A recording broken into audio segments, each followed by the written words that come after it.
My boss told me I was easy to replace. He was smiling when he said it, standing at the head of a conference table with 11 people watching. What he didn't know, what nobody in that room knew, was that 6 weeks earlier he had written me an email that would one day end his career, and I had saved it.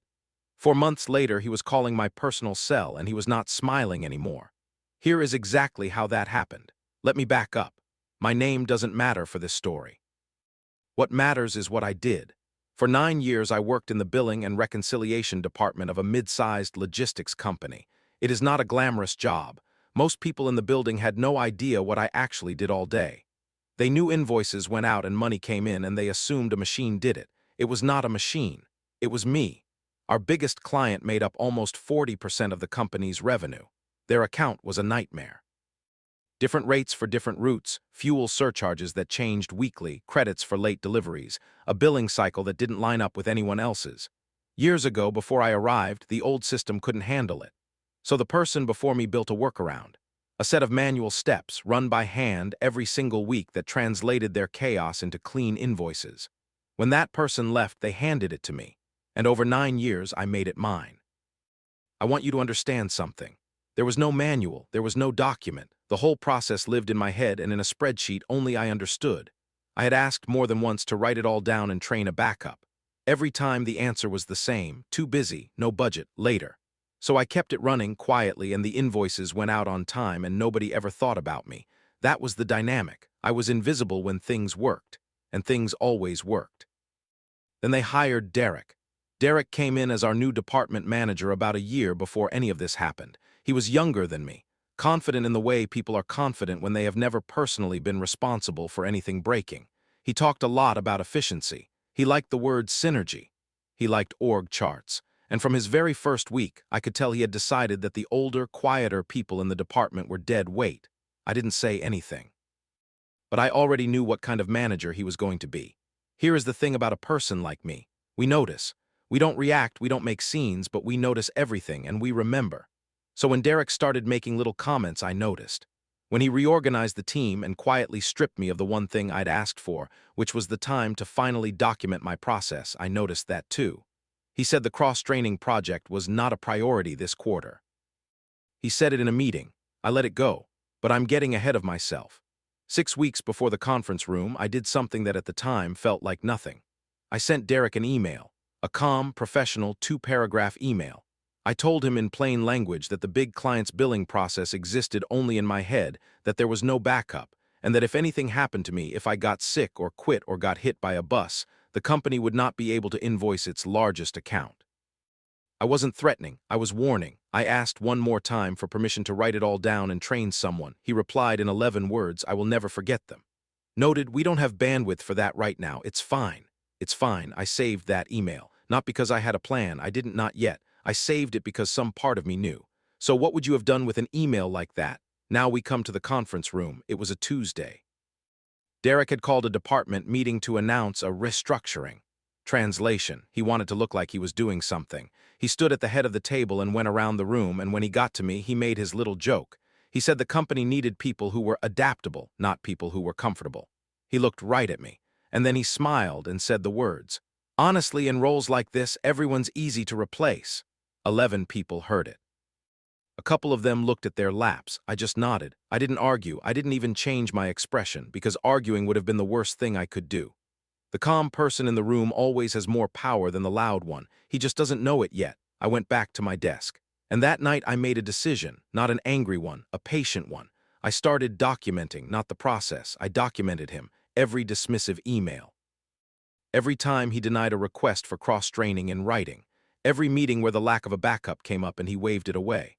I had years of it scattered across my inbox, and I spent my evenings pulling it all into one quiet folder. I wasn't going to send it anywhere, not yet. I just wanted it clean, dated, and ready. Because I had learned a long time ago that the truth is most powerful when it is organized. And then I did the second thing. I updated my resume. Here is where I need to explain something simple, because the whole story turns on it. I lived in an at-will employment state. At-will employment just means either side can end the working relationship at almost any time, for almost any reason, with no notice required. People usually think of that as a weapon companies hold over workers. They forget it cuts both ways. I could leave whenever I wanted. And I was the only person on earth who knew how to invoice 40% of the company's revenue. I want to be very clear about what I did not do. I did not sabotage anything. I did not delete a single file. I did not hide my process or break it or hold it hostage.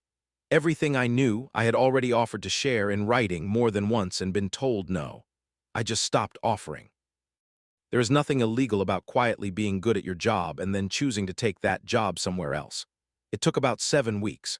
A competitor, a larger logistics firm across town, was hiring for exactly what I did. I interviewed on my lunch breaks.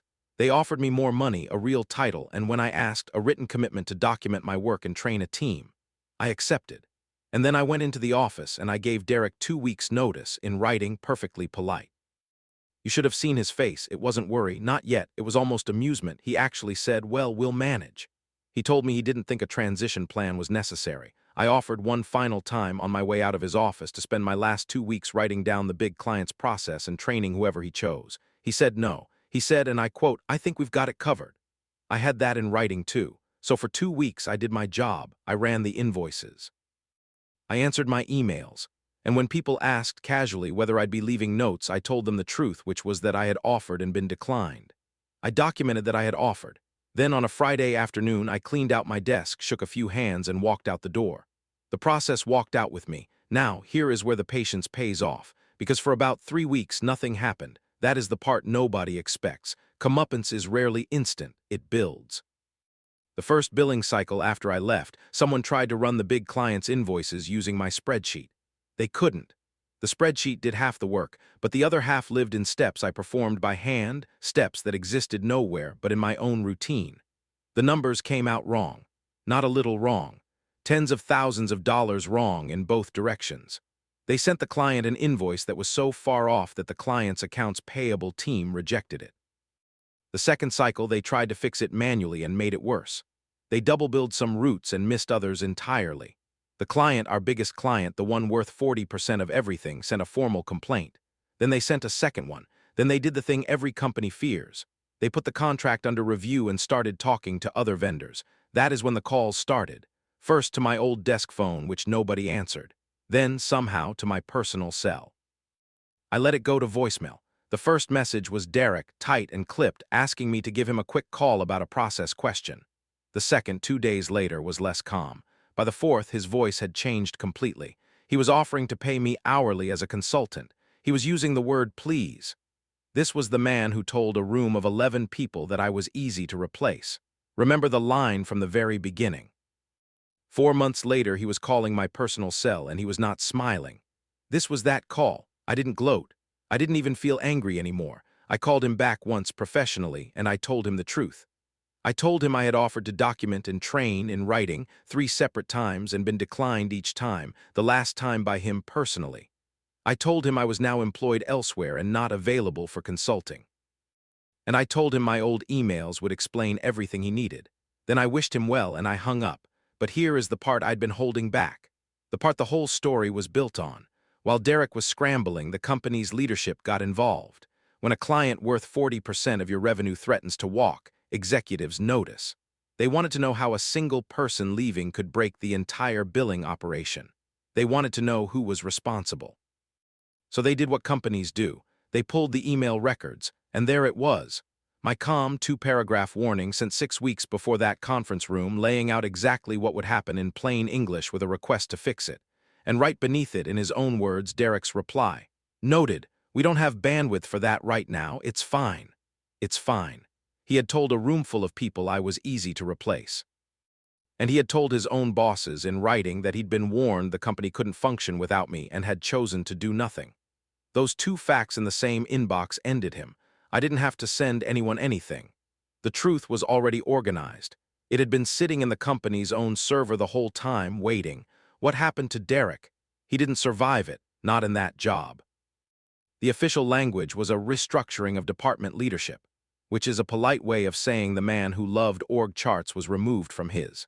The company eventually rebuilt the process from scratch, badly, over several painful months, and I'm told it cost them far more than my salary ever did, between the emergency consultants, the billing corrections, and the discount they had to give the big client just to keep them from leaving.